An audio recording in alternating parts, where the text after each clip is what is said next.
Class में। Chapter number 4 आज हम करेंगे एक्स्ट्रा क्वेश्चंस, जो कि बोर्ड एग्ज़ाम में हमसे पूछे गए हैं लास्ट 10-12 साल में। मैंने वो शीट निकाल के रखी है अभी।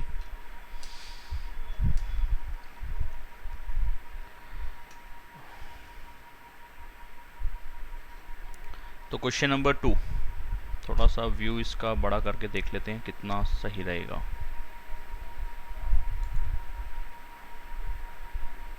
सर पहला ही क्वेश्चन है ना? तीसरा क्वेश्चन है, तीसरा। सर मजाक मत करो, सच सच बताओ। सच ही बता रहा हूँ, 3 क्वेश्चन हो चुके हैं, मैंने 3 करा दिए हैं क्वेश्चन।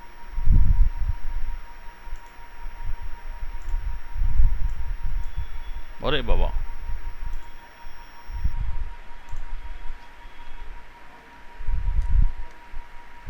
10 मिनट का क्लास काट किए हुए। तो क्या हुआ? इतने की बुद्धि तेज भी नहीं हमारी कि 3 क्वेश्चन समझ भी ले।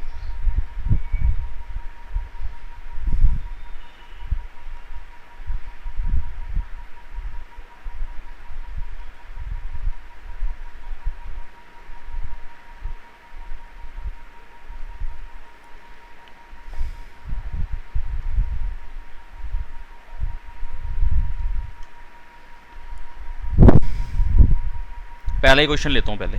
2011 में पूछा गया है क्वेश्चन।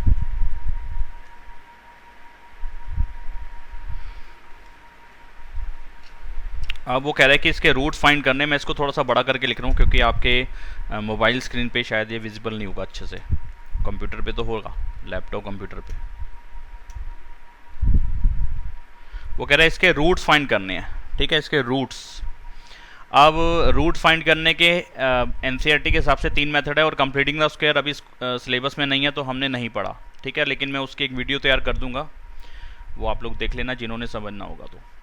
तो कंप्लीटिंग द स्क्वायर छोड़ के फिर 2 मेथड बचते हैं, एक तो था क्वाड्रेटिक फार्मूला और एक है फैक्टराइजेशन मेथड, वो मिडिल टर्म स्प्लिटिंग वाला है।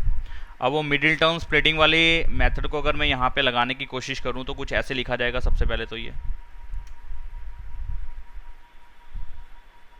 पी से इसको मल्टीप्लाई करा दूँ तो ये कुछ बनेगा। अब किसकी मिडिल टर्म स्प्लिट, कैसे मिडिल टर्म स्प्लिट करूँ कि मल्टीप्लाई करके ये आए और प्लस या माइनस करके ये 1 आए? नहीं समझ में आ रहा ना, तो सीधी सी बात है, कहाँ जाऊँगा मैं? क्वाड्रेटिक फार्मूले का यूज़ करूँगा। क्वाड्रेटिक फार्मूले के लिए सबसे पहले मैं क्या निकालूंगा? डिस्क्रिमिनेंट डी, और डी का रूल क्या था? B square minus 4ac। B क्या होगा, ए क्या होगा, सी क्या होगा, सब आपको मालूम है। जो एक्स स्क्वेयर का कोफिशिएंट होगा वो ए होगा, एक्स का कोफिशिएंट जो होगा वो बी होगा, और एक्स स्क्वेयर को छोड़ के जो भी कुछ होगा वो सारा सी होगा, ठीक है। तो इस फॉर्म में क्वेश्चन को लिखना सही नहीं है। सही नहीं मतलब कि होगा नहीं, ऐसा नहीं कह रहा हूँ, लिख सकते हो, इस पर भी काम होगा, कोई दिक्कत नहीं है। एज इट इज चलाना है, एज इट इज चला लो, कोई नहीं, ऐसे लिख देते हैं, ठीक है। तो ए बी सी आपको पता चल गया। अब वैल्यूज लगा देते हैं फॉर्मूले के अंदर। बी की वैल्यू है 1, 4 फॉर्मूले के अंदर से आया। ए की वैल्यू भी 1 है, और सी की वैल्यू मेरे पास है माइनस का पी स्क्वेयर माइनस का पी, ठीक है जी। अगर मैं इसका अगला स्टेप बढ़ाता हूँ तो कितना आता है? 1 माइनस 4 को जब इससे मल्टीप्लाई करूंगा तो प्लस का 4p स्क्वेयर हो जाएगा। फिर माइनस 4 को अगर मैं माइनस पी से मल्टीप्लाई करूंगा तो प्लस का 4p हो जाएगा, ठीक है। ये d की वैल्यू बन रही है। अब ये जो भी कैलकुलेशन आएगी, अगर मैं इसको सही ऑर्डर में लिखूं, स्टैंडर्ड फॉर्म में लिखूं, तो सबसे पहले पी स्क्वेयर आएगा, फिर p आएगा, और फिर 1 आएगा। यानी कि जो क्वेश्चन था वो था क्वाड्रेटिक की फॉर्म में, एक्स स्क्वेयर की फॉर्म में। उसके अंदर से जो p गायब था, यहाँ p जो भी था यहाँ पे, वैसे p जो है कोई कांस्टेंट है, p जो है क्या है? कांस्टेंट है, p इज एनी कांस्टेंट, ठीक है।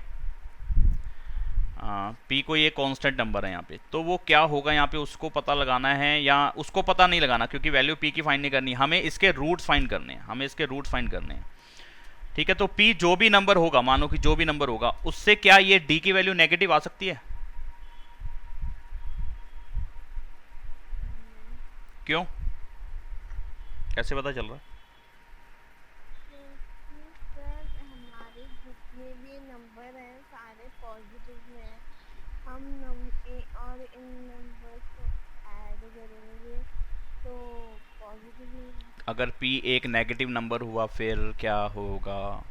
फिर आ सकती है डी की वैल्यू बिल्कुल आ सकती है नेगेटिव,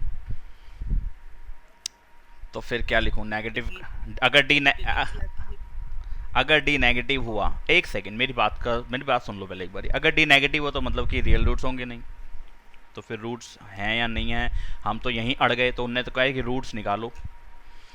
डी की वैल्यू कभी नेगेटिव नहीं आ सकती। रीज़न, क्योंकि अगर पी की वैल्यू कोई भी नेगेटिव नंबर ले लोगे तो उसका एक जगह स्क्वायर हो रहा है तो वो पॉजिटिव हो जाएगा, और 4 से मल्टीप्लाई करके वो बड़ा नंबर ही आएगा। फॉर एग्जाम्पल मैं 2 लेता हूँ माइनस का, पी को 2 लेता हूँ, लेट पी बी माइनस का 2, माइनस का 2 आया कहीं पे, मुझे पी निकालना नहीं है, पी निकालना नहीं है मुझे। लेकिन मैं फिर भी, आपका एक डाउट, एक क्वेश्चन बनता है कि करण कुछ कहना चाहते हो बेटा? नहीं सर। हाँ, तो p को अगर मैं माइनस का 2 ले लूँ तो देखो क्या होगा, 4 माइनस 2 का square plus 4 into minus 2 plus 1। ठीक है, प्लस 1 तो हमें दिक्कत दे ही नहीं रहा, वो तो पॉजिटिव 1 है ही, वो चेंज हो ही नहीं सकता, सिर्फ पहले दो नंबर चेंज हो सकते हैं, 4p स्क्वायर और 4p। तो ये आप देख रहे हो कि माइनस का कोई भी नंबर रखूंगा तो पावर 2 होते हुए वो पॉजिटिव हो जाएगा। 2 का स्क्वायर 4, 4 और 4 की मल्टीप्लाई 16, और प्लस माइनस माइनस 4 और 2 की मल्टीप्लाई 8, तो इन दोनों का रिजल्ट हमेशा यही पॉजिटिव बनेगा, और पॉजिटिव ही आएगा। कहने का मतलब ये है, आप कोई और बड़ा नंबर लेके देख लो। तो थोड़ा सा सोचने वाला काम करके चलो, क्योंकि 11th में सोच के मैथ्स बहुत करना होगा, हर चीज़ कैलकुलेशन पे डिपेंड नहीं रहेगी, बहुत कुछ सोचना होगा हमें। ठीक है, तो अपने दिमाग को उस हिसाब से तेज करके चलो कि 4p स्क्वायर और 4p है, तो यहाँ पे तो p का स्क्वायर हो रहा है ना, तो किसी भी नेगेटिव नंबर का स्क्वायर करोगे पॉजिटिव आ जाएगा, पॉजिटिव का स्क्वायर तो वैसे ही पॉजिटिव आता है। और 4p यानी कि 4p स्क्वायर का मतलब है 4 को p से 2 बार मल्टीप्लाई करना है, 2 बार p को मल्टीप्लाई करना है, और यहाँ पे सिर्फ p को एक बार मल्टीप्लाई करना है। तो अगर ये नेगेटिव रखोगे तो ये वाली कैलकुलेशन और ये वाली कैलकुलेशन तो सेम होगी, लेकिन एक बार वो फिर से मल्टीप्लाई होगा, और ये दोनों माइनस के नंबर मल्टीप्लाई होने के बाद हमेशा रिजल्ट कितना देंगे? पॉजिटिव। ये नेगेटिव आ सकता है, ये पॉजिटिव ही आएगा, और ये वाली वैल्यू हमेशा इस वाली वैल्यू से तो बड़ी होगी। 4p स्क्वायर हमेशा बड़ा होगा 4p से, ये आप कह सकते हो। तो इसका मतलब कभी भी ये कैलकुलेशन नेगेटिव नहीं आ सकती किसी कंडीशन पे भी। क्लियर होती है बात? बोलो, बता तो दो, अगर क्लियर नहीं हुई तो बता दो, हो गई तो बता दो। Yes sir. हाँ, तो अगर डी पॉजिटिव है तो फिर मैं आगे, डी पॉजिटिव है तो मतलब ग्रेटर वाली कंडीशन लेके मैं चल सकता हूँ, और यहाँ पे रूट्स मेरे रियल होंगे और डिस्टिंक्ट होंगे, अनइक्वल रूट्स होंगे, तो फिर मैं रूट डी पे काम कर लेता हूँ। अब रूट डी निकालना पड़ेगा। रूट डी निकालने के लिए ऐसा करते हैं ना, इसके फैक्टर्स कर लेते हैं, मल्टीप्लाई करके 4 प्लस करके 4, ये तो पता ही है हमें। 2p प्लस 2p प्लस 1, तो इसमें से कॉमन क्या आया? 2p, क्या बच गया? 2p प्लस 1, 1 कॉमन आया लास्ट के 2 नंबर्स में से, 2 टर्म्स में से, नॉट नंबर, नंबर बोल भी सकते हो क्योंकि p यहाँ पे कांस्टेंट है। 2p प्लस 1, 2p प्लस 1 आना था, या माइनस 1 पता नहीं क्यों लिख दिया। तो इसका मतलब क्या हो गया? 2p प्लस 1 का होल स्क्वायर, रूट डी निकाल रहा हूँ, तो इसका क्या करूँगा? इस पूरे का भी तो रूट करूँगा, है ना? तो क्या आएगी कैलकुलेशन?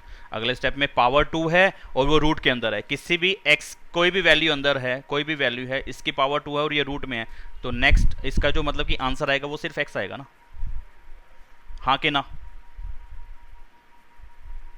हाँ, हाँ के ना? हाँ, तो इसका मतलब 2p प्लस 1, ये इसका d की जो वैल्यू थी उसका रूट करने के बाद मेरे को मिला 2p प्लस 1, तो रूट d की जगह इस क्वेश्चन में मैं क्या लिख सकता हूँ? 2p plus 1। ठीक है, फिर मैं रूट्स पे काम करता हूँ। क्या बोला, एक बार और रिपीट कर दो। मैंने बोला है कि कोई भी रूट के अंदर कोई भी नंबर जिसकी पावर 2 हो, रूट के अंदर कोई भी नंबर जिसकी पावर 2 हो, नेक्स्ट स्टेप में पावर 2 खत्म, रूट खत्म। यानी कि आप ये कह सकते हो कि इस रूट से ये वाला 2 कट गया तो मेरे को x आउटपुट मिल गया। ठीक है, हाँ, तो अब मैं अल्फा और बीटा पे काम कर रहा हूँ, यानी कि जिसको हम रूट्स बोलते थे। अल्फा होता था minus b plus root d upon 2a, और बीटा होता था minus b minus root d upon 2a। ठीक है, इसकी कैलकुलेशन जरा करते हैं। माइनस का b जरा देखें क्या था? b हमारे पास 1 था, b क्या, x का कोफिशिएंट क्या था? 1 था, ये लिखा हुआ है मैंने 1। अच्छा, b की जगह पे तो 1 आ गया, प्लस रूट डी की जगह पे मैंने अभी कैलकुलेशन कर लिया, ऊपर आपको स्क्रीन पे विजिबल है 2p+1 था, 2p+1 अपॉन में 2p+1 और अपॉन में 2 और a की जगह पे भी शायद 1 ही था, a की जगह पे 1 था, एक्स स्क्वायर का कोफिशिएंट a था और a की जगह पे भी क्या है 1 है। ठीक है, तो यही स्टेप्स यहाँ पे भी बनने हैं, -1 माइनस रूट डी की जगह पे 2p+1 है, तो ब्रैकेट में ही डालना कि रूट डी की जगह पे जो भी वैल्यू थी उसको ब्रैकेट में ही डालना, क्योंकि यहाँ पे तो साइन चेंज होने हैं, यहाँ नहीं होने, तो यहाँ पे फ़र्क नहीं पड़ता, लेकिन यहाँ पे बहुत फ़र्क पड़ जाएगा। इसलिए आदत में रखो कि किसी की जगह पे कोई भी वैल्यू जब भी रिप्लेस कर रहे हो तो वो ब्रैकेट में डालो, अगर वो एक नंबर से ज़्यादा है तो। एक से ज़्यादा टर्म है ना, 2p+1 2 टर्म्स हो गई, जब भी एक टर्म से ज़्यादा वैल्यूज़ किसी की जगह पे लगाई जा रही हैं तो अपने ब्रेन को समझा दो, भाई ब्रेन भाई जो भी वैल्यू लगाएगा वो ब्रैकेट में लगाइयो, बस इतनी सी बात उसको समझा दो, वो बड़ा समझदार है। अगला स्टेप तो सिर्फ कैलकुलेशन का है, -1 प्लस 2p+1 अपॉन में 2, 1 और 1 कैंसिल हो गया, फिर बचा मेरे पास 2p अपॉन में 2, 2 से 2 भी कट गया, p आंसर आ गया, यानी कि एक इसका आंसर आ गया खाली p।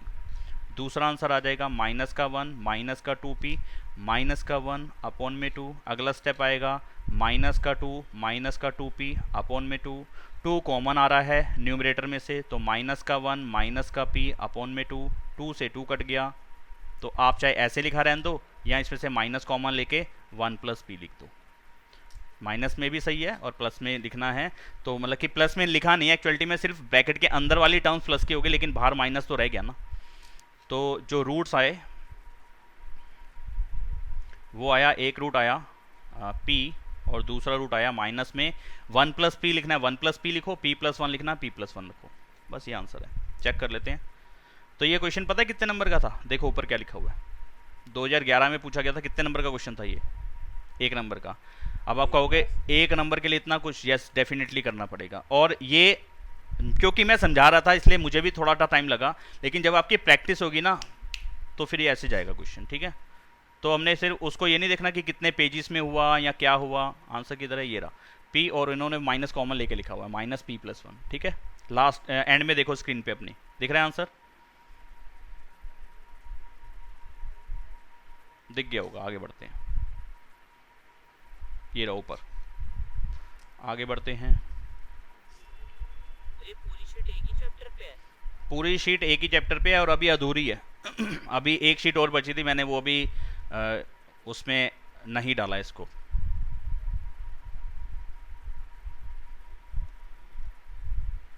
बहुत अच्छे अच्छे क्वेश्चन है, अभी स्टार्टिंग थी तो इसलिए मैंने एक ठीक ठाक सा क्वेश्चन लिया है, अभी अच्छे क्वेश्चन आगे कराने हैं मुझे आज की डेट में। ओ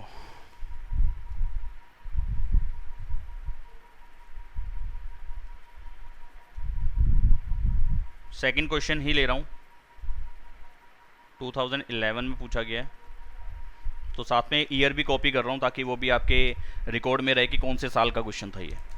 find the roots of the equation x square, equation नहीं दिख रही होगी, अगर मैं इसको बड़ा करूँगा तो स्क्रीन से बाहर चला जाएगा, तो मैं इक्वेशन नीचे लिख रहा हूँ, x square -3x -m bracket में m + 3 इक्वल में 0, और m जो है यहाँ पे कांस्टेंट है, m जो है कोई कांस्टेंट नंबर है, ठीक है कांस्टेंट है, तो इसमें निकालो इसके रूट्स। अभी जो क्वेश्चन किया है उसी के जैसा ही है, अगर आप ट्राई करना चाहते हो तो बताओ।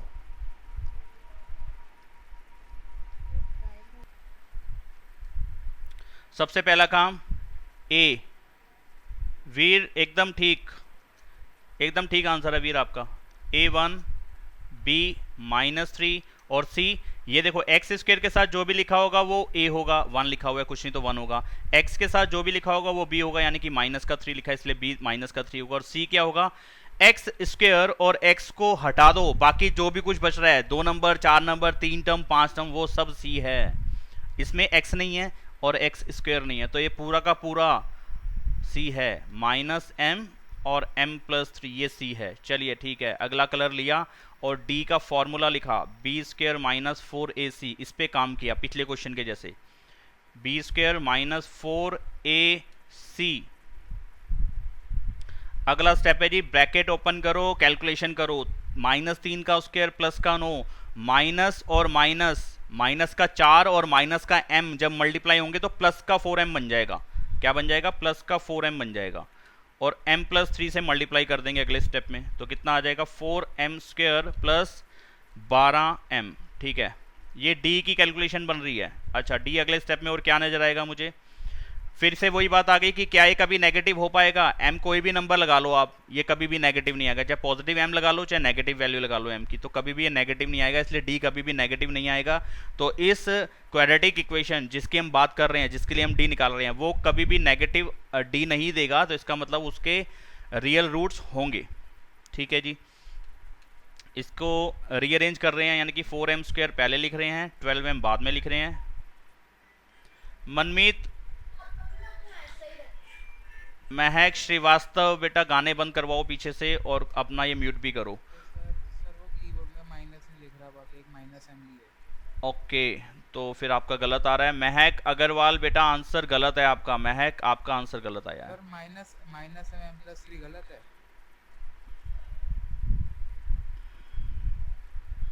तेरा ये जो तूने लिखा है आंसर, ये तेरा ठीक है, एक आंसर है, लेकिन ये ठीक है। अब वो कैसे, मैं कह रहा हूँ माइनस m ही है। ठीक है, लेकिन मुझे हाँ minus ठीक है, नहीं लगा। ठीक है, ठीक है, ओके। कीबोर्ड में आपको नज़र नहीं आया था, ठीक है, चलो कोई बात नहीं। वो सबसे ऊपर लास्ट में जहाँ पे वो सारे नम लोग होता है ना, उसके साइड में कोने पे वो एक साइन है, वो माइनस का यूज़ कर लो। यहाँ ऊपर आपके उधर होता है, यहाँ प्लस का साइन है, उसके साथ माइनस का है, जो सबसे ऊपर वाली लाइन है जहाँ पे काउंटिंग 1 2 3 4 लिखा है, उसके अंदर लास्ट में जाके माइनस का साइन होता है। या तुम वहाँ से ले सकते हो जहाँ पे डिजिट्स होती हैं लिखी हुई। ठीक है, तो हम डी पे आगे काम कर रहे हैं। मनमीत आपका ठीक है, महक अग्रवाल अभी तक आपका ही गलत आया, बाकी सबका तो बेटा ठीक आया है। और ये वीर, ये हर किसी को आंसर अपने दिखाने नहीं होते हैं, तो फिर आप ये हर किसी को नजर आए ऐसा मत मेरे को भेजो। एवरीवन था ना, तो गलती से कर दिया। हाँ, तो अब इसमें हम मैंने आपका ही प्रिंट करवाया। मिडिल टर्म स्प्लिट कर लेते हैं। मल्टीप्लाई करके 36 आए, प्लस करके 12 आए। यहाँ पे हम मिडिल टर्म स्प्लिट वाला काम कर रहे हैं। Ayush, 4m² plus 6m plus 6m plus 9 multiply करके 36 आए, प्लस करके 12 आए, 6 और 6। ठीक है, यहाँ पे 2m कॉमन आया तो बच गया 2m प्लस 3। यहाँ पे 3 कॉमन आएगा तो बचेगा 2m प्लस 3 और 3 9। ठीक है, मल्टीप्लाई करके मतलब दोनों ब्रैकेट सेम आएंगे, 2m plus 3 and 2m plus 3। तो यहाँ पे इसका मतलब बन गया 2m प्लस 3 का स्क्वायर। ये आ गया d जो भी मिला मुझे। अब रूट में d निकाल लूँ तो कितना आ जाएगा, ये ऐसे लिखा जाएगा 2m प्लस 3 का होल स्क्वायर और इसका रूट। जब किसी का होल स्क्वायर हो रहा है और उसका होल रूट है, तो अगले स्टेप में स्क्वायर भी खत्म, रूट भी खत्म। 2m प्लस 3 बच गया रूट d। रूट d की जगह पे मुझे ये लिखना है, alpha minus b plus root d upon 2a, beta minus b minus root d upon 2a। ठीक है जी, ये अल्फा है, थोड़ा काटा जैसा लग रहा है। अल्फा माइनस b की वैल्यू थी शायद में माइनस का 3। रूट d की वैल्यू, एक जगह पे हमें 2 वैल्यूज लगानी है, रूट d की जगह पे 2 नंबर 2 टर्म लगानी है। तो दिमाग को समझाया दिया है कि एक की जगह पे जब भी 2 वैल्यूज लगाएगा तो क्या करेगा तू, ब्रैकेट में लगाएगा। लगा दे भाई, 2m प्लस 3 ब्रैकेट में और अपॉन में 2, और a की जगह पे शायद 1 ही था, 1 ही था ना, हाँ 1 ही है। अच्छा, यही चीज़ है, यहाँ लिख देते हैं माइनस माइनस 3, बस माइनस के साइन के साथ। और एक की जगह पे जब 2 वैल्यूज लगा रहे हैं ब्रैकेट में लगाएं, ताकि साइन मिस्टेक कभी भी ना हो। माइनस माइनस प्लस का 3, प्लस का 2m प्लस का 3 और अपॉन में 2। ठीक है, और यहाँ कितना आ जाएगा, 3 और 3 6 प्लस 2m अपॉन में 2, 2 कॉमन, 3 प्लस m और अपॉन में बेटे 2 से 2 कट गया तो एक रिजल्ट मिल गया 3 प्लस m या m प्लस 3, जैसे मर्जी आप इसको लिख लें। अच्छा, बीटा की कैलकुलेशन, प्लस का 3 और माइनस से जब ब्रैकेट ओपन करोगे तो ऐसे लिखोगे। अगला स्टेप ये और ये कट जाएगा, अगला स्टेप ये बचेगा, 2 से 2 कट जाएगा तो क्या बचेगा, माइनस का m। तो एक रूट आ गया माइनस का m और एक रूट आ गया 3 प्लस m। तो ये आंसर है 3 प्लस m और माइनस का m। क्लियर होती है बात? आयुष अब आ गया?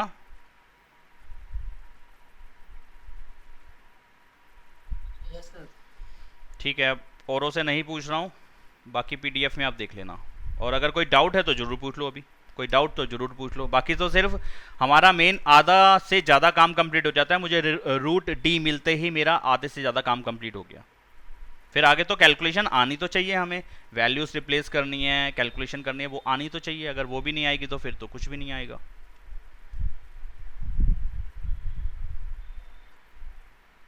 अगला भी अच्छा ही क्वेश्चन लग रहा है, 2000, ये भी 11 में यानी कि तीसरे सेट पे पूछा गया होगा ये।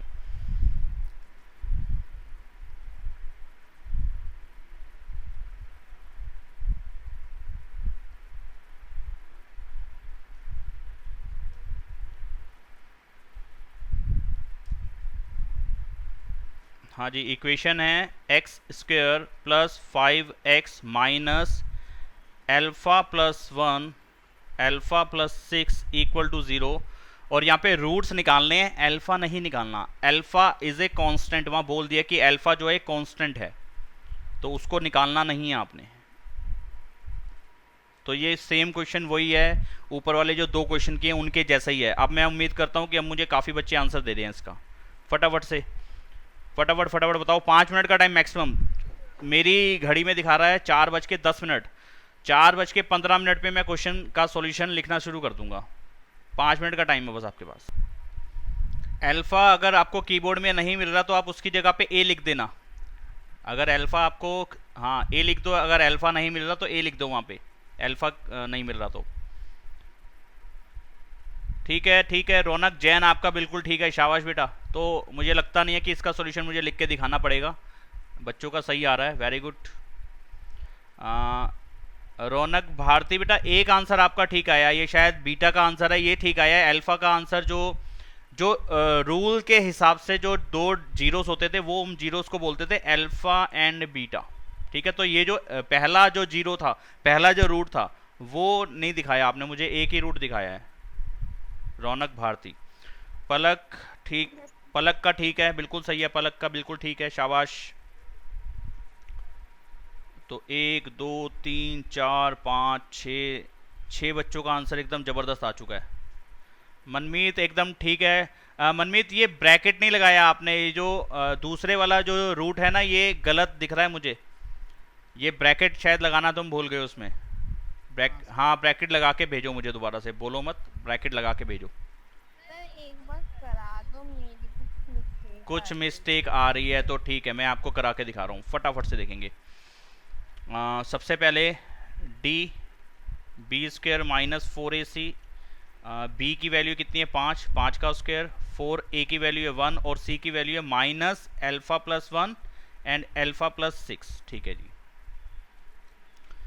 5 का स्क्वायर, रौनक भारती ठीक है, दूसरा रूट आपका सही है, बिल्कुल सही, ज़बरदस्त। माइनस और माइनस की मल्टीप्लाई प्लस हो गई, अब प्लस के बाद ये ब्रैकेट मल्टीप्लाई करने हैं तो कर देते हैं, लेकिन ब्रैकेट में लगा के चल रहा हूँ, उससे कुछ फ़र्क पड़ेगा नहीं क्योंकि बाहर ऑलरेडी प्लस का।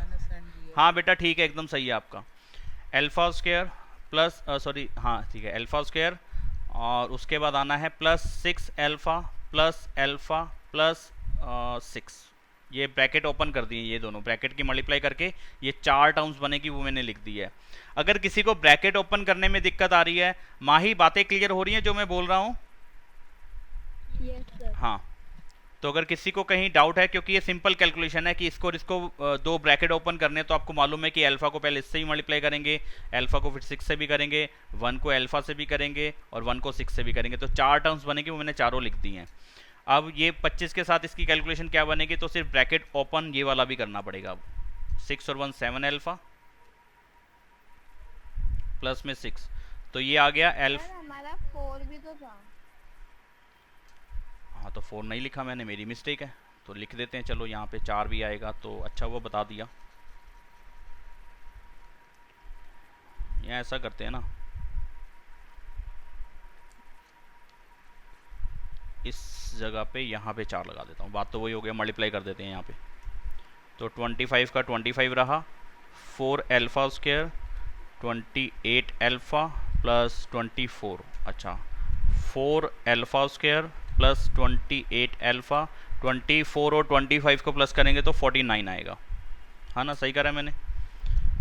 अगर बता दो इसके फैक्टर्स बता दो, या फिर मैं इसमें भी इसके भी रूट निकालने के लिए फिर से इसमें डी लगाना पड़ेगा। अगर मेरे को कोई कन्फ्यूजन है तो यहाँ पे मेरे को फिर से डी निकाल के काम करना पड़ेगा, और जो वो रिजल्ट्स आएंगे वो अल्फा के लिए आएंगे।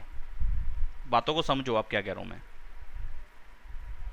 यहाँ पे सुनो मेरे बेटे, बात को ध्यान से सुनो। अगर इसके आगे ये यहाँ तक सही है मेरा, जिन्होंने कर रखा है बताओ मेरे को ये इक्वेशन मेरी सही बनी है, तब मैं आगे काम करूँ ना इस पे। फैक्टर्स मुझे मत बताओ, ये बताओ कि ये सही करा है कि नहीं करा। हाँ ये ठीक है। अब इसके आगे देखो क्या है, या तो मैं मिडिल टर्म स्प्लिटिंग पे काम करूं, मुझे आ रही है समझ में तो ठीक है, नहीं आ रही तो क्या करूंगा मैं, इसके अंदर फिर से रूट का काम करना शुरू कर दूंगा, यानी कि इसके भी फिर से फैक्टर्स करने शुरू कर दूंगा। तो फिर इसके जो फैक्टर्स हैं मैं पर्पल से कर लेता हूँ, ठीक है। तो इसमें फिर से डी निकालूंगा, बी स्क्वेयर माइनस 4ac। हाँ जी, यहाँ पे मैं 28 का स्क्वायर कैलकुलेटर से कर रहा हूँ, 784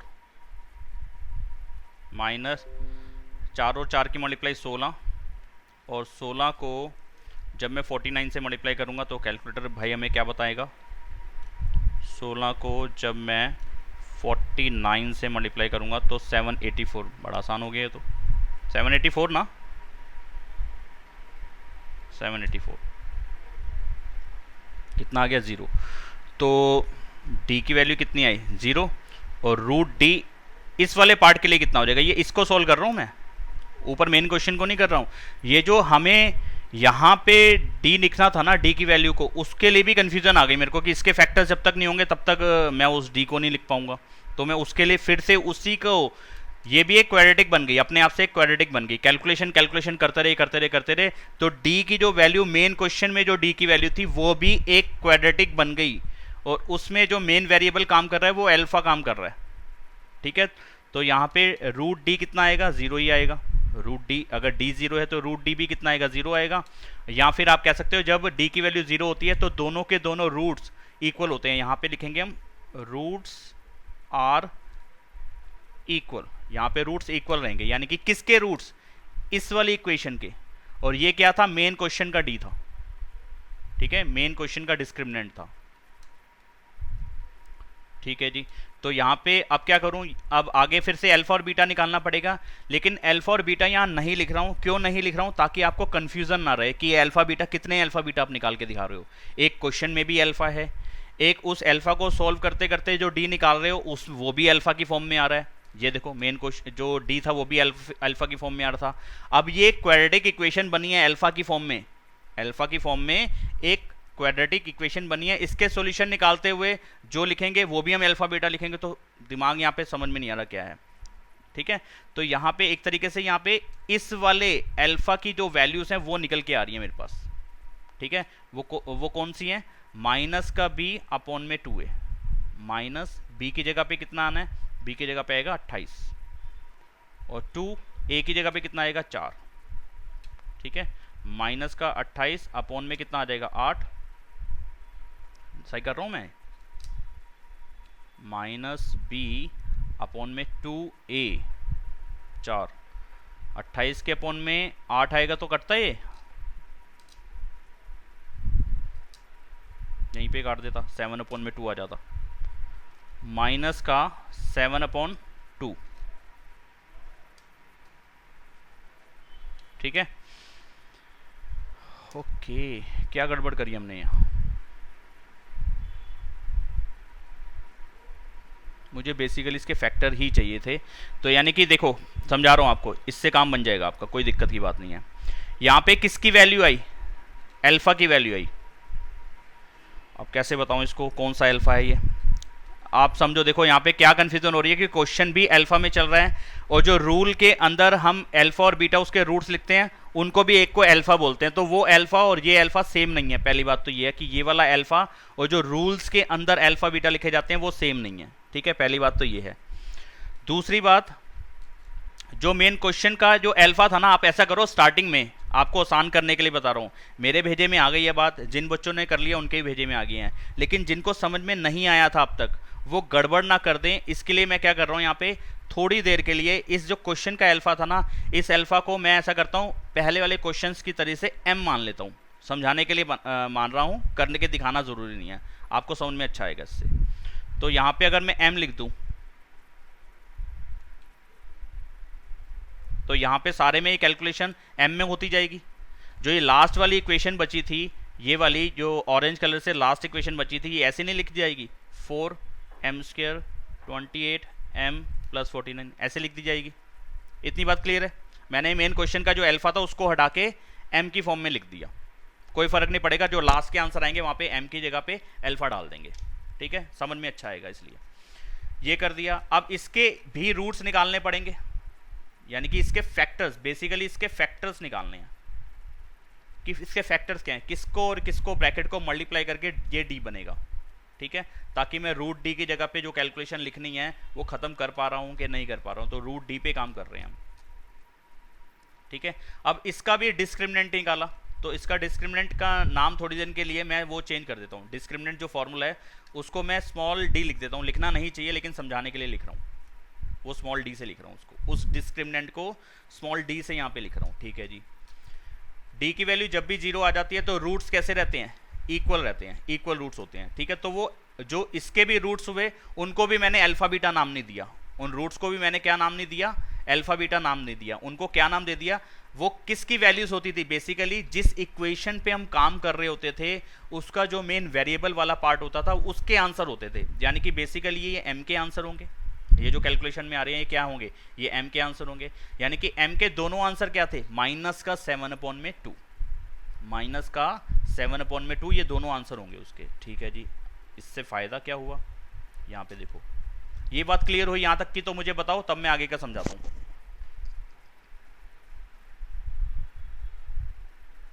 बताओ,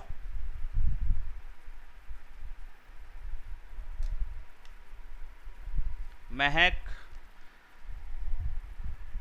अग्रवाल, बताओ बेटा, ये बात क्लियर हो रही है? आपका डाउट था, मैं उस डाउट के लिए काम कर रहा हूं, अगर तो क्लियर हुआ तो मुझे बताओ, अगर इसमें भी कोई डाउट यहां तक का बना है तो पूछ लो।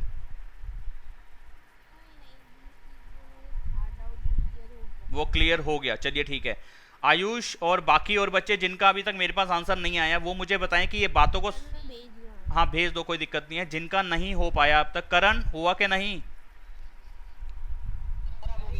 अब हो गया, लेकिन अब जो मैंने बात बताई है ये कितने बच्चों को समझ में नहीं आई वो मुझे वो क्लियर कर दो। मैं अपने स्क्रीन पे जरा सबके नाम देख लूं। सर आ गई, सर हो गया क्लियर। हाँ, नितिन तक के सारे मेरे पास आ रहे हैं अब। हाँ जी बताओ, सबको ये बात क्लियर है? नितिन क्लियर है बात जो मैं ये बता रहा हूँ? ऐसे क्लियर हो गई। ओके, चलिए, तो ये m की दो वैल्यूज इस जो क्वाड्रेटिक इक्वेशन जिसमें m बना हुआ था उसकी दो वैल्यूज हैं। कौन कौन सी जी? मैं लिख रहा हूँ यहाँ पे, वो दोबारा से लिख रहा हूँ कि m का एक आंसर था -7/2, दूसरी बार भी यही था, इसका मतलब ये था ना। अगर मैं इसको फैक्टर्स बनाना चाहता हूँ, ये तो आ गए, यानी कि उस इक्वेशन के रूट्स, ये क्या आ गए, उस इक्वेशन के रूट्स, ऊपर वाली जो पर्पल नहीं, सॉरी, कौन सा ये स्काई ब्लू कलर से जो लिखी हुई है, उस इक्वेशन के दो आंसर थे 7/2 माइनस में, 7/2 माइनस में, ये उसके रूट्स थे, ये उसके जीरोस थे। अगर मुझे उसके फैक्टर्स निकालने तो क्या करना होगा, जंप करवा दो इधर, या क्रॉस मल्टीप्लाई करा के जंप करवा दो, तो कितना हो जाएगा, 2m + 7 = 0, और यहाँ पे भी क्या आ जाएगा, क्रॉस मल्टीप्लाई करूंगा तो 2m, और माइनस का 7 इधर ले आऊंगा तो क्या होगा, +7, किसके इक्वल बचेगा, 0 के। यानी कि जो वो ऊपर स्काई ब्लू कलर की जो क्वाड्रेटिक इक्वेशन थी उसके फैक्टर्स ये बने थे हमारे। मैं इसको थोड़ा सा नीचे जाके लिख रहा हूँ, यहाँ पे इसके फैक्टर्स बने 2m + 7 का होल स्क्वायर। ठीक है मेरे बेटे, बात समझ में आई कि नहीं आई, बताओ। हाँ जी सर। ये किसकी वैल्यू है मेरे बच्चे, ये d की वैल्यू है। अब मुझे काम करना है आगे मेन क्वेश्चन के √d पे। √d कितना आ जाएगा, इसका रूट, महक अभी, हाँ ठीक है आपका ये, ठीक है, शाबाश, बिल्कुल सही। तो इसका जब स्क्वायर है और इसका रूट सोल्व करोगे तो कितना आएगा, 2m + 7, ठीक है।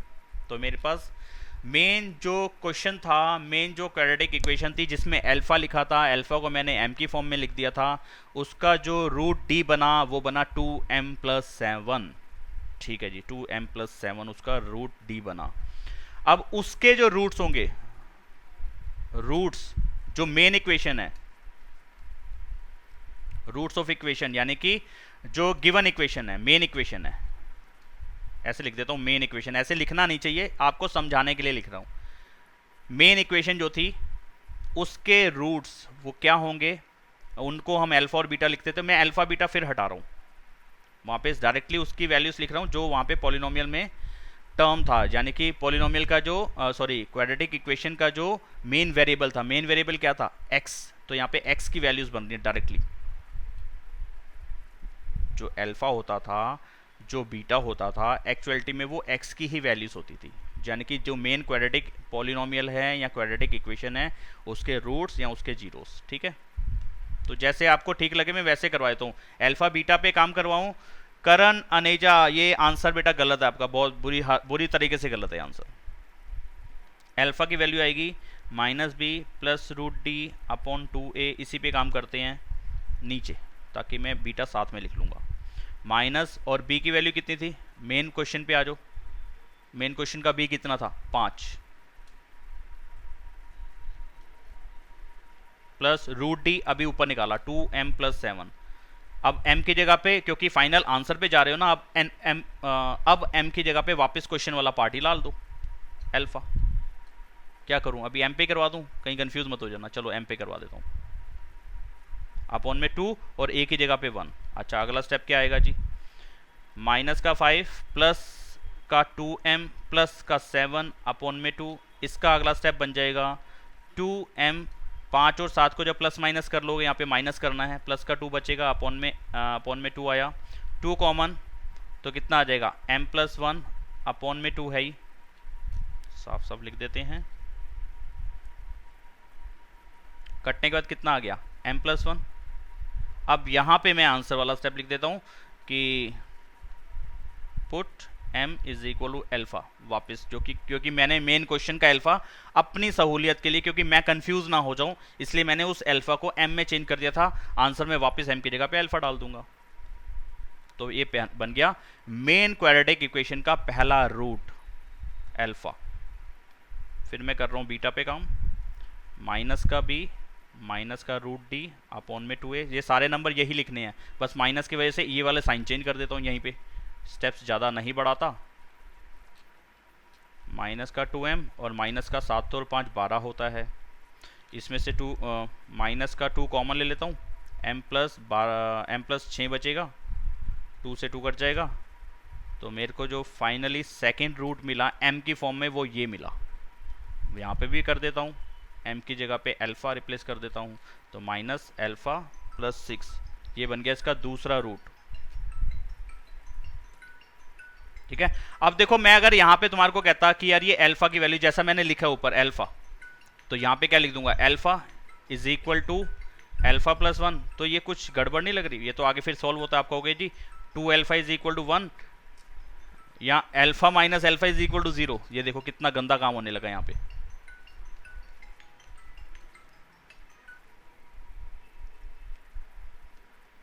ये तो कभी भी नहीं होता। तो इसका क्या करते हैं हम, ये हम खुद कंफ्यूज होके लिखते हैं गलत आंसर, जो कि नहीं था। ये वाला नीचे के 3 स्टेप बिल्कुल गलत हैं। ये एक्चुअलिटी में देखो क्या कंफ्यूजन है, मैं बताता हूँ आपको। पता नहीं आप समझ पा रहे हो कि नहीं समझ पा रहे हो। जैसे एक क्वाड्रेटिक इक्वेशन होती थी 4x² + 4x + 1 = 0, जहाँ पे मैंने d निकाला, फिर मैं लिखता था एक रूट है अल्फा एक रूट है बीटा, उसके ये फॉर्मूले हैं। तो वो जो अल्फा और बीटा होते थे वो होते थे रूट्स, लेकिन एक्चुअलिटी में ये अलग अलग नाम हमने खुद दिए हैं अपनी सहूलियत के लिए, कंफ्यूजन से बचने के लिए। लेकिन वो कंफ्यूजन इस क्वेश्चन में और कंफ्यूजन क्रिएट कर रही है, क्योंकि मेन क्वेश्चन में ही अल्फा डाल दिया उन्होंने। ठीक है, तो यहाँ पे हम उन रूट्स का नाम अल्फा बीटा मत लिखना, खुद कंफ्यूजन से बचना है। तो यहाँ पे डायरेक्टली लिखना कि एक्स की ये वैल्यूज हैं। ठीक है, जो अल्फा होता था वो x की पहली वैल्यू होती थी, और जो बीटा होता था वो x की दूसरी वैल्यू होती थी। ये x क्या होता था जी, ये मेन वेरिएबल होता था क्वेश्चन का। अगर यहाँ पे y है, अगर मान लो क्वेश्चन ये ऐसे है, तो यहाँ पे y की वैल्यू होगी अल्फा और y की वैल्यू होगी बीटा, ये चीज होती थी। ठीक है, अगर वो z की फॉर्म में मेन क्वेश्चन हमारा या इक्वेशन हमारी, तो ये z के आंसर होंगे अल्फा और बीटा। वो उनको x, y और z से बचने के लिए हमने उनके 2 अलग अलग नाम लिख दिए, क्योंकि एक जगह माइनस से कैलकुलेशन की जाती थी और एक जगह प्लस से कैलकुलेशन की जाती थी। अल्फा का फॉर्मूला होता था -b + √d/2a और बीटा का फॉर्मूला होता था -b - √d/2a। तो बच्चे यहाँ कंफ्यूजन से बच जाएं कि यार x का ये आंसर है कि x का वो आंसर है, इसलिए उनको 2 नामों में डाल दिया कि एक पॉजिटिव के साथ काम कर रहा है वो अल्फा, जो नेगेटिव के साथ काम कर रहा है वो बीटा। ठीक है। तो यहाँ पे वो अल्फा बीटा मत लिखना, ये फिर गलत, आप इसके बाद खुद गलत कराओगे, बेवजह में गलती करके आओगे। तो उन रूट्स को यहाँ पे अल्फा और बीटा नामों से बचना। रीज़न मैं क्लियर कर चुका हूँ, क्योंकि मेन क्वेश्चन में अल्फा था, इसलिए ये वाले नाम यहाँ पे चेंज कर देना। ये डायरेक्टली लिखना कि मेन क्वेश्चन के अंदर जो वेरिएबल था वो एक्स था, तो एक्स की पहली वैल्यू ये बनेगी, एक्स की दूसरी वैल्यू ये बनेगी। ये रूट्स हैं, रूट्स ऑफ मेन इक्वेशन, यानी कि एक्स की पहली वैल्यू ये, एक्स की दूसरी वैल्यू ये, और ये फाइनली आउटपुट जो है वो मेरे एक्स के ही आए। उसमें कोई कंफ्यूजन फिर आपको नहीं रहेगी। बोलो बात समझ में आई कि नहीं आई? अब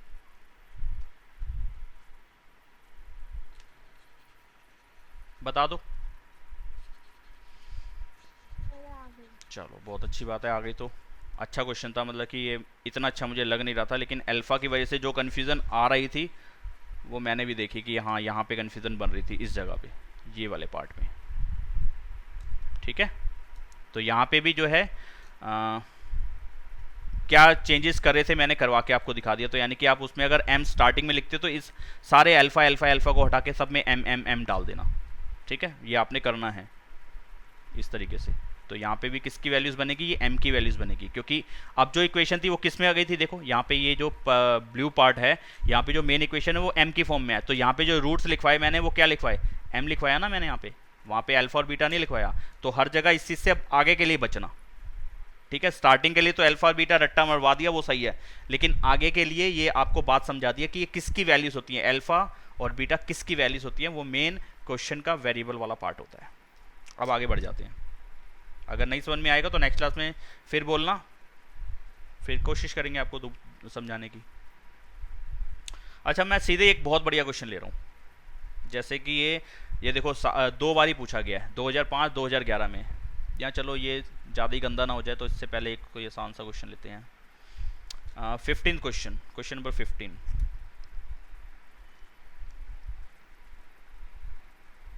ये 2006 में पूछा गया है।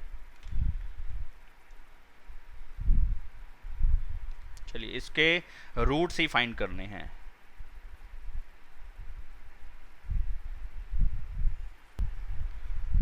चलो मैं करा देता हूँ इसको, देख लेंगे। यहाँ क्वेश्चन में देखें, मैंने स्पेशली ऊपर लिख दिया कि क्वाड्रेटिक फार्मूले से करना है। ऐसा इसलिए लिखा मैंने क्योंकि थोड़ी देर के बाद मैंने इसको जब देखा, मैंने कहा तो बहुत आसानी से भी हो रहा है। कैसे? यहाँ देखिएगा, 12ab(x²), अगर यहाँ पे मैं माइनस के साथ और x के साथ, यानी कि इस x को यहाँ से उठा के मैं यहाँ लिख सकता हूँ ना, इस जगह पे लिखा हुआ है x, यहाँ पे भी लिख सकता हूँ। मतलब तो वही है कि मल्टीप्लाई हो रहा है x यहाँ से। तो जब मैं x से मल्टीप्लाई करूँगा, माइनस के x से मल्टीप्लाई करूँगा, तो ऐसे नहीं बन जाएगा, माइनस का 9a² और प्लस में 8b²x और माइनस का 6ab किसके इक्वल 0 के।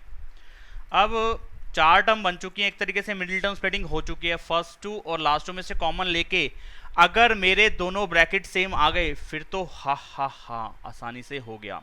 ब्रैकेट सेम नहीं आते फिर मैं उसी क्वाड्रेटिक फॉर्मूले पे जा सकता था, मतलब कि जाता ही जाता। फिर तो कि क्या जरूरी नहीं होता ऐसा कि हर बारी ऐसा होगा कि फर्स्ट 2 और लास्ट 2 में से कॉमन लेने के बाद आपके ब्रैकेट सेम आएंगे ही आएंगे। अगर आ गए तो ठीक, नहीं आए तो फिर जयराम जी की, यानी कि अगला मेथड अप्लाई करो।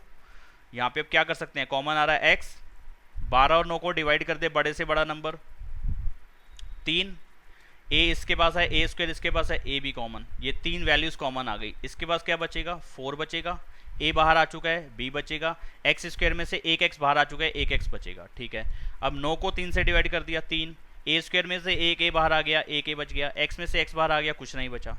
दूसरे में से कॉमन लेने के बाद अगर मेरे पास ये ब्रैकेट नहीं बचा फिर मेरी ये मेहनत बेकार हो गई, फिर मेरे को वापस अपने उसी क्वाड्रेटिक फॉर्मूले पे जाना पड़ेगा। इन दोनों में से कॉमन प्लस का साइन, नंबर 8 और 6 को डिवाइड कर दे ऐसा बड़े से बड़ा नंबर 2, b² और b में से b कॉमन, x इसके पास है, इसके पास है नहीं तो कॉमन नहीं, a इसके पास नहीं है, इसके पास है तो कॉमन नहीं, ये कॉमन आ गया। इसके पास क्या बचेगा? जब 2b 8b² x में से कॉमन ले लूँगा तो 2 के टेबल में 8 आता है 4 पे, b² में से 1 भी निकल गया तो 1 भी बचा, x निकला ही नहीं तो बच गया। माइनस का साइन माइनस करेगा क्योंकि बाहर वाला साइन पॉजिटिव था। 2b जब 2 6 को डिवाइड करेगा 3, b को डिवाइड करेगा 1, a का a बच जाएगा। अरे वाह, ब्रैकेट तो सेम आ गए, फैक्टर्स, यानी कि ये मिडिल टर्म स्प्लिटिंग सही हो गया। अभी मैं क्वाड्रेटिक से भी करा रहा हूँ, चिंता ना करें। जो बच्चे कह रहे हैं कि सर हम क्वाड्रेटिक से करके बैठे हैं, हमारा डाउट है वहाँ पे, तो उनको भी बता रहा हूँ अभी। तो 4bx माइनस 3a ये कॉमन ब्रैकेट आया इन दोनों में से, यानी कि इस पूरे को मैं करली ब्रैकेट में कर लूँ, समझाने के लिए मैं ऐसा समझाता हूँ कि भी करली ब्रैकेट में कर लूँ। तो अब इस करली ब्रैकेट में से बाहर क्या आएगा, 4bx माइनस का 3a ये बाहर आ गया। इस करली ब्रैकेट में क्या बच जाएगा, 3xb, और इसकी जगह पे बचेगा 1 क्योंकि ये ब्रैकेट बाहर आ गया। फिर प्लस का प्लस बचा, इसकी जगह पे क्या बचेगा 2b, और दूसरे वाले ब्रैकेट की जगह पे क्या बचेगा 1 क्योंकि वो बाहर आ गया। तो अगला स्टेप यही तो बनेगा जो मैं यहाँ लिख रहा हूँ कि करली ब्रैकेट हटा के इसको वही round bracket 3bx into 1 3xb और प्लस का प्लस 2b इंटू 1 2b। तो मेरे ये दो ब्रैकेट्स इसके फैक्टर्स करके आ गए। फैक्टर्स किसी भी इक्वेशन के मिल जाएं उसके बाद उसके रूट्स और उसके जीरोस लिखना तो बहुत ही आसान है क्योंकि उसको सिर्फ जीरो के इक्वल दिखाना होता है। सर इसमें 3xb होगा, 3xa नहीं होगा? कहाँ पे 3xa होगा, कहाँ पे 3xa? हाँ हाँ हाँ हाँ हाँ, बिल्कुल सही यहाँ पे a है, मेरी मिस्टेक है, यहाँ पे मिस्टेक है, a आएगा। अच्छा वो आपने बता दिया, वरना फिर मैं दुविधा में फंसा रहता कि आंसर सही क्यों नहीं आया। बिल्कुल सही आपने बात बताई है, ठीक है जी, शुक्रिया आपका बताने के लिए। और पहला ब्रैकेट जब मैं 0 के इक्वल रखूँगा और दूसरा ब्रैकेट भी जब मैं 0 के इक्वल रखूँगा तो मुझे x की क्या क्या वैल्यूज़ मिलेंगी। x से ही क्यों निकाल रहे हो, a क्यों नहीं निकाल देते या b क्यों नहीं निकाल देते। आप मेन क्वेश्चन पे जाएं, एक तो था सॉल्व फॉर x, और मेन सॉल्व फॉर x जब उन्होंने लिख दिया तो मेन हमें इक्वेशन के वेरिएबल x मानने हैं, यहाँ पे a और b वेरिएबल नहीं है, इस बात को समझना होगा। तो x की वैल्यू जब मैं निकालूंगा तो क्या आ जाएगा, पहले 3a उधर गया हो तो प्लस का 3a और 4 भी नीचे आ जाएगा। ऐसे यहाँ पे निकालूंगा तो क्या होगा, 3x से किसके इक्वल, पहले माइनस 2b के इक्वल, और अगर मैं x की वैल्यू निकालूंगा तो क्या आएगा, माइनस 2b अपॉन में 3a। तो यही थे ना आंसर, 3a अपॉन में 4b प्लस का 3a अपॉन में 4b और माइनस का 2b अपॉन में 3a। बिल्कुल सही, यही आंसर है। ये तो हो गया सिंपल मेथड से, फैक्टराइजेशन मेथड से। अब क्वाड्रेटिक फार्मूले से काम कर लेते हैं इस पे।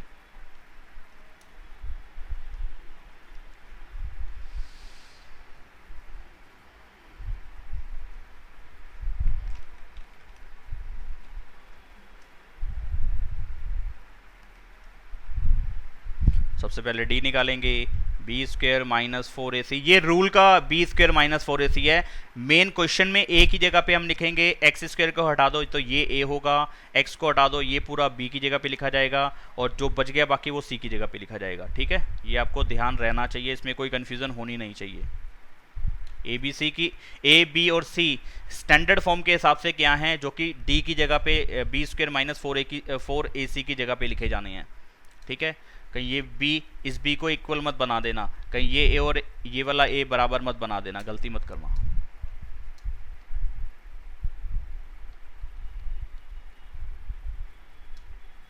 सॉरी माइनस का साइन है, ये मिस्टेक करने लगा था मैं। b का स्क्वायर माइनस में 9a square minus 8b square, हाँ ये b का स्क्वायर हो गया, माइनस में 4 इंटू a की जगह पे क्या है बेटा 12ab। एक्स स्क्वायर तो नहीं लिखना क्योंकि एक्स स्क्वायर का कोफिशिएंट ये होता है, ठीक है, फॉर्मूले वाला। और c क्या है, माइनस का 6ab, ये 6 है और वो b है। चलिए अब काम करते हैं इसकी कैलकुलेशन पे। माइनस का स्क्वायर प्लस में आ गया, ठीक है जी। फिर क्या बच जाएगा, 9a square minus 8b square का भी होल स्क्वायर। फॉर्मूला खुलेगा, आइडेंटिटी खुलेगी, a प्लस बी का whole square, a plus b का होल स्क्वायर, यानी कि ये a है ये b है। या आइडेंटिटी को मैं x और y की फॉर्म में लिखवा देता हूँ, x माइनस वाई का होल स्क्वायर यानी कि x square plus y square minus x y, इसमें ये आइडेंटिटी लगेगी। बाकी वो वाला तो ब्रैकेट ही खुलना है बस, ठीक है। चलिए करते हैं।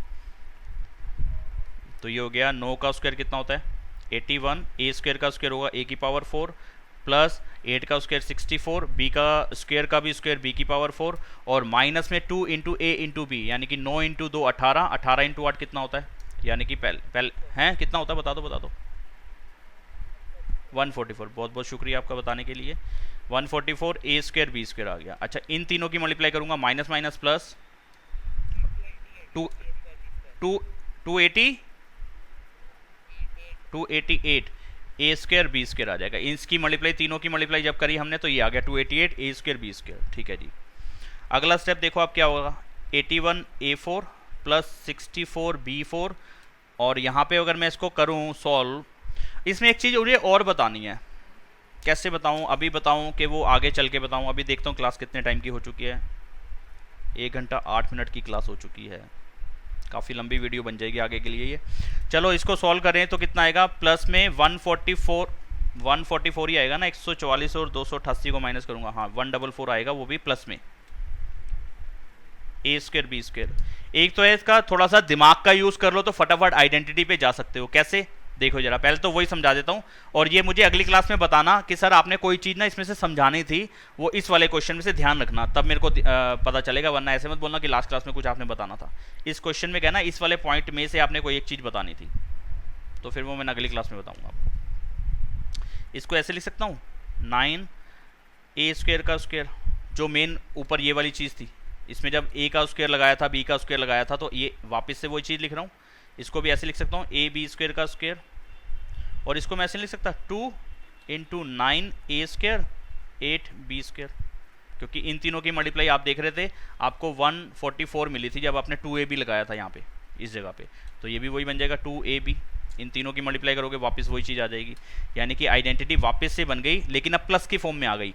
x का स्क्वायर, y का स्क्वायर, 2xy, ये क्या होता है, x प्लस वाई का होल स्क्वायर। अगर ये चीज़ ये होती है तो इसका क्या बनने वाला है जी, इसका बनने वाला है x की जगह पे 9A स्क्वायर, y की जगह पे 8B स्क्वायर, और इसका होल स्क्वायर। तो ये d बना, ठीक है, क्योंकि मैं किसकी कैलकुलेशन कर रहा था, d की। ओ यार पेस्ट क्यों हो गया वापस से ये, d की, नहीं, ये तो फॉर्मूला था, और ये भी क्या आया, d की वैल्यू आई। d की वैल्यू जो भी आई वहां पे a और b कोई से भी दुनिया के नंबर डाल दो, नेगेटिव कभी नहीं आएगा, नेगेटिव कभी भी नहीं आएगा, और जीरो भी नहीं आएगा। तो अगला स्टेप रूट d निकाल लेना चाहिए मुझे, 9A स्क्वायर 8B स्क्वायर का स्क्वायर। अगले स्टेप में क्या हो जाएगा, स्क्वायर का रूट, अगले स्टेप में स्क्वायर भी खत्म, रूट भी खत्म, ये बचेगा, ठीक है, ये रूट डी आ गया। अब वही पहला रूट अल्फा हम बोलते थे, दूसरा रूट हम बीटा बोलते थे, लेकिन यहाँ पे अल्फा और बीटा लिखने में कोई दिक्कत नहीं है, क्योंकि पूरे क्वेश्चन में कहीं पे अल्फा बीटा का जिक्र नहीं है, ठीक है। तो यहाँ पे लिख सकते हो, वरना आप चाहो तो डायरेक्टली लिख सकते हो कि x की पहली वैल्यू आई, अल्फा वाला फार्मूला लगा दो, -b plus root d upon 2a, and x की दूसरी वैल्यू भी आएगी -b minus root d upon 2a। तो जरूरी नहीं आप अल्फा और बीटा लिखें, कंफ्यूजन से बचना चाहते हो तो हमेशा यही काम करो, ठीक है जी, क्योंकि मेन क्वेश्चन का वेरिएबल क्या था, x के लिए ही सॉल्व करना था। तो -b की वैल्यू, फिर मुझे क्वेश्चन पे ऊपर जाना पड़ेगा देखने के लिए, b की वैल्यू इतनी गंदी, ये पूरी माइनस, रूल के हिसाब से माइनस था, और -9A square -8B square, -9A square -8B square, ये थी, सॉरी फिर से मैं कुछ गलत लिख गया, शायद ब्रैकेट थे, ऐसे है ये, देखो जरा ध्यान से, ये है b की वैल्यू, माइनस में ब्रैकेट के अंदर 9A स्क्वायर -8B स्क्वायर, ये b की वैल्यू, और इसको फिर माइनस से मल्टीप्लाई कराना है, इसलिए लिखा है मैंने -b प्लस रूट डी की जगह पे क्या आना है, 9A स्क्वायर 8B स्क्वायर, और एक रूट डी की जगह पे 2 टर्म्स रिप्लेस कर रहे हो, ब्रैकेट डाल के चलो। कौन कौन बच्चे गायब हो गए, रौनक जैन का क्वेश्चन हो चुका था, इसलिए उन्होंने कहा कि समझने की जरूरत नहीं है, ठीक है। कुछ एक बातें जो बताने लायक हैं वो नहीं समझ रहे हैं बच्चे, तो आगे फिर वो पछताएंगे। a की वैल्यू कितनी है, a की वैल्यू है 12ab, x स्क्वायर को हटा दिया 12ab, ठीक है। इसकी कैलकुलेशन कर लेते हैं, तो क्या आएगा, माइनस माइनस प्लस, पहले माइनस माइनस प्लस, प्लस का साइन आ गया, प्लस से कोई भी ब्रैकेट ओपन कराओगे कोई साइन में चेंजेस नहीं होंगे, तो 9A स्क्वायर का 9A स्क्वायर, गलती हो जाती है बार बार, -8B स्क्वायर, इस ब्रैकेट के बाद प्लस का साइन है, वैसे ही चेंज नहीं होने वाला, 9A square plus 8B square upon में 2 × 12, ऐसे ही लिखा रहने देता हूँ क्योंकि अगले स्टेप में हो सकता है कुछ वैल्यूज कट जाएं। तो यहाँ क्या हो रहा है, 8B स्क्वायर और 8B स्क्वायर कट गया, 9 और 9 18 आ गया, 18A स्क्वायर अपॉन में 2 × 12 ए बी। अगर आप ध्यान दो तो आपको नज़र आ रहा होगा ए स्क्वायर में का मतलब है ए 2 बार ए, तो ये 2 बार ए में से एक ए और ये वाला ए कट गया, और 18 और 12 6 के टेबल में आते हैं। ठीक है, तो मेरे पास क्या बचा 3a अपॉन में एक ए बच गया था ये वाला, 2 बार ए में से एक बार ए कटा है, एक बार ए बच गया ऊपर, और नीचे बन गया 2 इंटू 2 4b। तो ये अल्फा पहला रूट निकल के आया है, जिसको मैं एक्स ही लिख दूंगा डायरेक्टली कि पहला रूट जो है वो क्या है 3a अपॉन में 4b। ठीक है जी। बीटा की वैल्यू में क्या होने वाला है, सारी वैल्यूज ये वाली है, बस ये वाला साइन तो चेंज करना है, ये ऑरेंज वाला साइन चलेगा ये वाला साथ में, एक्स की दूसरी वैल्यू पे माइनस आ जाएगा यहाँ पे। ठीक है, एक्स की कॉपी कर देता हूँ यार, फिर तुम बाद में तो फिर कहोगे सर ये क्या हो गया और वो क्या हो गया।